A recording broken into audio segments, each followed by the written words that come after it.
Bonjour, eh bien ça y est, on est là pour le dernier dimanche de la saison. Je voulais juste pour certaines revenir, en fait non pas sur la pochette puisqu'on l'a fini, mais sur les embellissements. Et en fait simplement vous donner quelques idées, en tout cas si c'est pas des idées, mais vous dire moi comment je fonctionne. Donc là en l'occurrence je l'ai pas encore fini complètement, comme vous pouvez voir. Plusieurs possibilités. Alors avant, par exemple, je mettais des petites perles. Ça peut agrémenter. Vous voyez, on fait comme des petites fleurs. Alors là, des perles, j'en ai de partout, hein. N'hésitez pas à vous faire des petites boîtes. On garde un peu tout. On récupère. Des fois, dans les bazars, on trouve des petites choses pas chères. Et c'est toujours bien d'avoir, voilà, des petites perles. Ça peut être une idée pour celles qui le veulent. Dans des précédentes vidéos, j'avais expliqué comment faire des yo-yo. Alors je pense que notamment c'est ce que je vais faire. Donc j'ai pris des couleurs mais vraiment complètement autres avec des petites chutes. C'est sympa de faire des yo-yo. Et en fait, de les poser peut-être aux quatre coins. Donc après on répartit comme on veut, hein. Faire quelques points tout simplement d'attache, on va dire, et peut-être même si vous voulez mettre éventuellement quelques perles. Là par exemple, j'aurais peut-être envie de mettre quelques perles jaunes, puisque il y a eu du jaune au milieu, histoire de rehausser un petit peu. Je pense que c'est une idée qui peut être sympa pour habiller éventuellement la première face. Sinon, les boutons, ça c'est quelque chose que j'adore. Dans les vides-greniers, ça m'arrive d'acheter des lots comme ça, ou des petites choses comme ça. J'aime bien, j'aime les boutons, je sais pas, en plus ils ont une histoire, c'est ça qui est génial. Je récupère sur les chemises de mon mari, les miennes, celles de ma fille.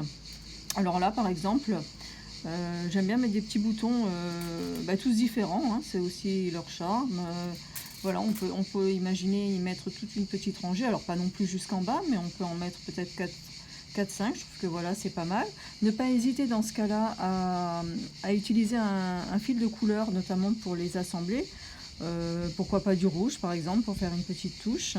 Ça peut être sympa. Là, il y a 4 trous, là, il y a 2 trous. Dans ce cas-là, on intervertit pour avoir une fois 2 trous, une fois 4 trous. Voilà, par exemple, comme ça. Et puis, dans ce cas-là, pour faire le pendant de l'autre côté, en remettre quelques-uns. Voilà, mais 3 par exemple, pas plus. Vous voyez, essayez de faire des choses comme ça, ça peut avoir aussi un peu d'originalité. J'ai quelques boutons un petit peu précieux. J'aime m'amuser, je trouve que là, on est toujours dans l'idée de la récup. Quelques petits boutons, on est dans l'esprit patch. Voilà, donc ça aussi, ça me plaît bien dans l'idée. Donc les perles, les yo-yo, les vieux boutons, ils ont tous une histoire. Donc voilà, ça peut être aussi une suggestion pour celles qui veulent. Et puis après, vous avez des charms, en effet. Là, j'en avais une série sur la mer, donc pourquoi pas aussi en mettre quelques-uns. Voilà, donc ça c'est des suggestions, mais on peut faire déjà des yo-yo, des perles, des boutons, c'est déjà pas mal. Pour l'intérieur, alors, ah oui, j'ai aussi retrouvé ça aussi je m'amusais avant à faire des petites choses au crochet, ça peut être sympa aussi pour l'intérieur. Et puis j'ai retrouvé, alors ça aussi, hein, des tissus, vous en avez toutes.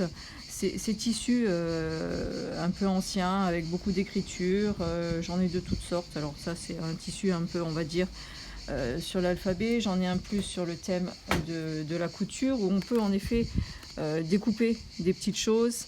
Et là par exemple, je pense que pour l'intérieur, j'ai trouvé cette partie là du tissu que je vous ai montré.